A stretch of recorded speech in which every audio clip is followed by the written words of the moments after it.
Hello friends, তোমরা সবাই দেখতেই পাচ্ছ আমি রেডি হয়ে বেরিয়ে পড়েছি। এর কারণটা তোমরা বুঝেই গেছো, আমি দীঘা যাচ্ছি। দীঘা যাওয়ার কারণটা হচ্ছে এক প্রকার সবাই মিলে জোর করাতেই যাওয়াটা হচ্ছে, না হলে যাওয়া হতো না।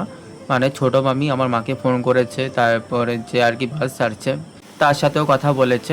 আমাদের বাড়ির পাশেই বাড়ি তার, তরুণ মামার সাথে কথা বলেও বলছি ঠিক আছে, সিট যেহেতু অ্যাভেলেবেল আছে তার জন্য কোনো প্রবলেম হবে না, যেতে পারে, কোনো প্রবলেম নেই। আমি তো ছোটো মামিদের সাথেই বসে বসেই গেছি, ছোটো মামিরা যেখানে সিট নিয়েছিল সেখানে বসে বসেই গেছি।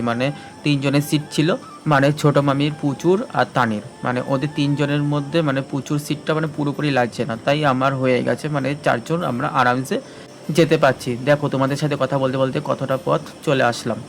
বাসে ওঠার পর টিফিন দিয়েছে, ওটা খেলাম, তারপর ওষুধ খেলাম রাতের, তারপরে এই খাওয়া দাওয়া করে বসেছিলাম। এরই মাঝে দিদা ফোন করেছে, মা ফোন করেছে। দিদা ফোন করে বলছে কী রে, ওষুধ টষুধ খেয়েছিস? আমি কি হ্যাঁ খেয়েছি, টিফিন দিয়েছিল সেটা খেয়েছি, সেটা খাওয়ার পরেই ওষুধটা খেয়েছি। আর ছোটো মামি রুটি আর আলু ভাজা নিয়েছিল, সেটা পরে খাবো, রাতের বেলা যদি খিদে পায় তাহলেই খাবো। আর এদিকে দেখো সবাই নাচতে শুরু করে দিয়েছে, গান বাজনা হচ্ছিল, তাই সবাই নাচতে শুরু করেছিল। ছোটো মামিও সেই নাচ, সিটের মধ্যে বসে বসেই সেই নাচ। দাঁড়াও তোমাদেরকে দেখাচ্ছি, এই দেখো সিটের মধ্যে বসে বসে সেই লেভেলে নাচছিল, সেই লেভেলের মধ্যে হচ্ছিল। বিগত কয়েক মাস ধরে আমি কোথাও যাইনি, বাড়ির মধ্যেই পড়েছিলাম। অনেকদিন পর বেরোলাম, তাও আবার হঠাৎ করে, কোনো প্ল্যানই ছিল না, আচমকা প্ল্যান হলো, হঠাৎ করে বেরিয়ে পড়লাম আর কি।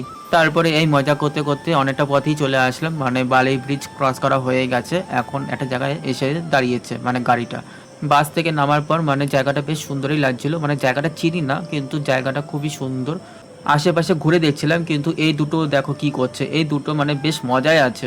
তানিয়া শুক্লা, বাসের মধ্যে আরও চারজন আছে, জোড়া বাকি, হাজব্যান্ড ওয়াইফ, ওরাও বেশ ভালোই মজা করছে। আর বাদ বাকি সবাই আমাদের থেকে অনেক বড়, কাকা, মামা, মামি, ওদের মতো ওরা মজা করছে। তারপরে তানিয়া শুক্লা রাস্তার ধারে কাঠগোলাপ গাছ দেখেছে, আমাকে বারবার বলছিল ফুল পেরে দেওয়ার জন্য, তারপরে ফুল পেরে দিলাম, তারপরে ফুল তিনজনে তিনটে নিলাম, তারপরে আমারটা আমি ছোটো মামিকে দিয়ে দিয়েছি। তারপরে বাসে উঠলাম, বাসে ওঠার পর বাস ছেড়ে দিল, তারপরে চলে আসলাম কোলাঘাটে। কোলাঘাটে এসে সবাই টায়ার্ড হয়ে গেছে, ঘুম ঘুম চোখ। এদিকে ছোটো মামি রুটি আর আলু ভাজা নিয়ে এসেছিলো, সেটা খাওয়ার জন্য বলছিল, আমি বললাম ঠিক আছে বের করে দাও, খেয়ে নিচ্ছি। তারপর সবাই মিলে খেলাম, তারপর খাওয়া দাওয়া করে আবার বাসে উঠলাম। বাসে উঠে এবার হচ্ছে ডাইরেক্ট দীঘায় গিয়ে বাস থামবে।